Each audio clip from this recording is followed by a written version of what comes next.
Você sabe como funciona a logística do processo de transporte de cargas na região amazônica?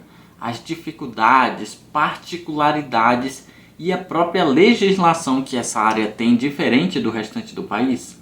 Hoje nesse vídeo eu vou te explicar tudo a respeito disso, compartilhando a minha própria experiência prática transportando dentro da região amazônica. Então eu já convido você a se inscrever no canal Logisticas, ativar as notificações e me buscar aqui no WhatsApp que está na descrição do vídeo, caso você precise de alguma consultoria, assessoria, aula ou treinamento. Vamos lá? O transporte de cargas em si, ele já é um desafio, principalmente dentro do nosso país, e empresarialmente falando, ele pode absorver de 1 até 2/3 dos custos logísticos de uma empresa, dependendo ali se é atividade fim ou atividade meio, para você conseguir ali o seu recurso financeiro. E quando se fala da Amazônia, você fala de particularidades que muitas vezes não existem ou pelo menos não estão tão evidentes como nas outras regiões do país. E muitas dessas particularidades chamam muito a atenção de como que todo esse processo de fluxo de suprimentos ocorre dentro da região amazônica como um todo. O primeiro processo é a questão da multimodalidade, que na verdade não é nem processo, é o primeiro detalhe que você tem de particularidade. Porque é muito comum quem está no Nordeste, Centro-Oeste, Sudeste e Sul lidar muito ou só com o rodoviário. Quando você vai para a Amazônia, você tem o aéreo e você tem o fluvial principalmente. Então o profissional de logística que está nessa região, ele acaba aprendendo a lidar muito com a multimodalidade, com prazos diferentes, valores diferentes, características diferentes de cada modal, e ele aprende a se adaptar e utilizar o melhor de cada modal para a necessidade que ele tem. Ele acaba tendo essa versatilidade dentro da sua própria profissão. Quem muitas vezes está em outra região acaba lidando só com o rodoviário e não aprende muito a lidar com os outros modais. Então digamos que quem está na região amazônica, além de aprender a logística normal, digamos assim, aprende as particularidades de prazos e preços que a própria região impõe por conta da infraestrutura e de diversos pontos. Segundo ponto importante é a questão da Zona Franca de Manaus. Para quem não sabe, existe parte da região amazônica como um todo, que existe uma área aduaneira chamada Zona Franca de Manaus. E ela não existe só na cidade de Manaus. Ela existe no Amazonas, Rondônia, Roraima, Acre e em 2 municípios do estado do Amapá. E o que essa região diz? Diz que as empresas que estão nessa região e que têm cadastro no órgão fiscal de lá, que se chama SUFRAMA, essas empresas têm isenções e descontos de diversos impostos. E não é pouco, é muita isenção. Tanto que tem empresas nacionais e internacionais que estão estabelecidas na região, mesmo com as dificuldades logísticas, muitas empresas ainda permanecem lá por conta desses incentivos fiscais. E quando a gente fala de dificuldade logística, a gente acaba falando do nosso terceiro ponto, que é a questão da infraestrutura. Como eu falei, você acaba lidando com mais de um modal por causa das condições da região. Tem municípios que você, principalmente os próximos das capitais, que você consegue sim acessar rodoviário. Tem municípios que somente por embarcação e tem outros mais restritos, comunidades, que você só consegue com uma aeronave muitas vezes pequena. O que acontece?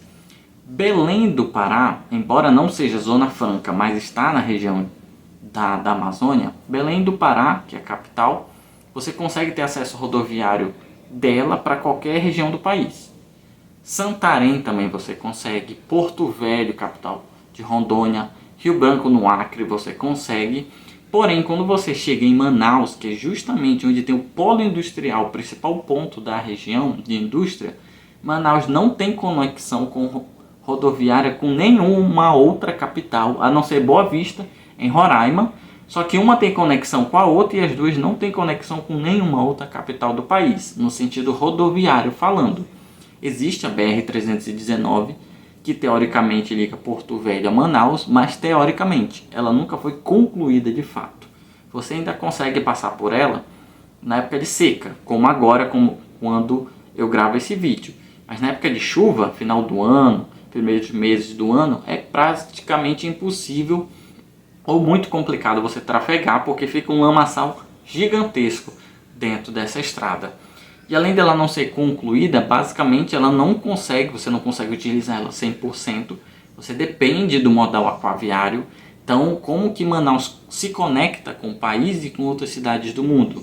Através do Rio Amazonas, através do Rio Negro, que passam muitos navios que vêm de outros estados trazendo carga, através do que a gente chama de cabotagem, que é o trânsito aquaviário dentro das águas territoriais do país. Esses navios entram, vão pelo fluvial até o porto de Manaus. Você utiliza também muito modal aéreo por conta disso para fazer as conexões, mas só o rodoviário você nunca vai conseguir, a não ser que ele vá até Belém, a carreta, ou a carreta vá até Santarém, de lá ela suba numa balsa e da balsa ela suba o rio até Manaus. E aí de Belém para Manaus, subindo o rio Amazonas, dá uma média de uns 7 dias. Do contrário, de Manaus para Belém, descendo o rio Amazonas, dá uma média de uns 5, 4 dias, mais ou menos, porque aí você está a favor da correnteza.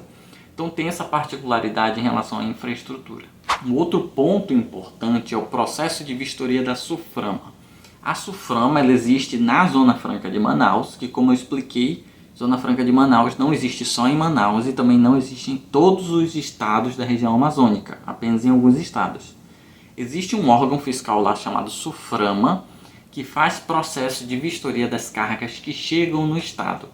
Então as cargas que chegam lá, além das empresas se preocuparem com a questão da Cefaz e da Receita Federal, tem mais um acréscimo, que é o processo da SUFRAMA, que é quando o fornecedor que está enviando uma carga para a região, mesmo que ele não seja da Zona Franca, ele precisa ter cadastro na SUFRAMA. Ele, após emitir a nota, vai gerar um documento que a gente chama de PIN, Protocolo de Ingresso de Mercadoria Nacional. Esse documento, que vai ser gerado pelo portal da SUFRAMA, vai ser anexado à nota, a carga vai transportar normalmente, o transportador vai entregar e quando o destinatário receber, ele vai informar para a SUFRAMA que houve o recebimento dessa carga e a SUFRAMA vai determinar o canal de vistoria, azul, verde, vermelho ou cinza, sendo cinza o pior deles, no sentido de que o fiscal, o auditor fiscal, ele vai olhar a carga, e digamos o azul melhor deles, porque tem uma vistoria eletrônica, não tem uma vistoria física. Além desse processo da SUFRAMA, que existe justamente para garantir os incentivos fiscais das empresas da região. Então uma coisa que quem mais se preocupa é o próprio destinatário que está recebendo carga de algum outro estado, de algum outro país, justamente por causa desse processo de vistoria. Além disso, o aeroporto de Manaus especificamente, ele tem um processo a mais que a gente chama de internação.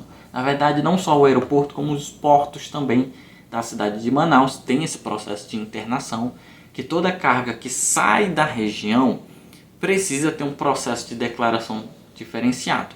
Existe a internação DCI individual, a DCI mensal e a DST, que é a declaração de saída temporária, que é quando uma carga sai temporariamente da região aduaneira, vai ficar em outro estado, por qualquer motivo que seja, e depois ela vai retornar. Existe um processo fiscal que é feito por conta disso, dessa DST, existe um processo em que a Receita Federal vai vistoriar, vai verificar a questão dos impostos. Na DCI individual, por exemplo, existe uma venda de uma empresa da Zona Franca que está vendendo para uma outra empresa de outro estado, precisa passar por esse processo no porto ou no aeroporto. Tem vários detalhes de como que isso funciona, mas é um processo a mais que existe justamente por ser uma região aduaneira. É aquela questão, o governo ele dá incentivo, mas ele vai fiscalizar mais, ele vai criar processos a mais do que em outras regiões. E é muito interessante você saber disso, mesmo que você não esteja na região, esteja em outro estado, porque quando você comercializa com alguma empresa da região, saiba que existem particularidades, tanto na entrada quanto na saída de mercadorias de lá. E você, por não estar acostumado, pode achar estranho demais ou burocrático demais. Pelo menos o básico você conhecendo, você vai entender que tem um processo diferenciado. Quem está na região, de fato, tem que conhecer o processo de ponta a ponta e buscar ter um planejamento muito mais assertivo no transporte de cargas. E além de fazer o processo normal, digamos assim, cuidar desses processos. É bom ter gente técnica que conhece o processo, as particularidades até mesmo da Cefaz de cada um desses estados, de ser fiel depositário da Cefaz, para poder ter facilidades, no caso do transportador, por exemplo, é importante você conhecer e colocar isso dentro do teu planejamento. E se você gostou desse conteúdo, não deixe de se inscrever, de ativar as notificações e de me procurar aqui no WhatsApp caso você precise de alguma consultoria, assessoria, aula ou treinamento. Valeu!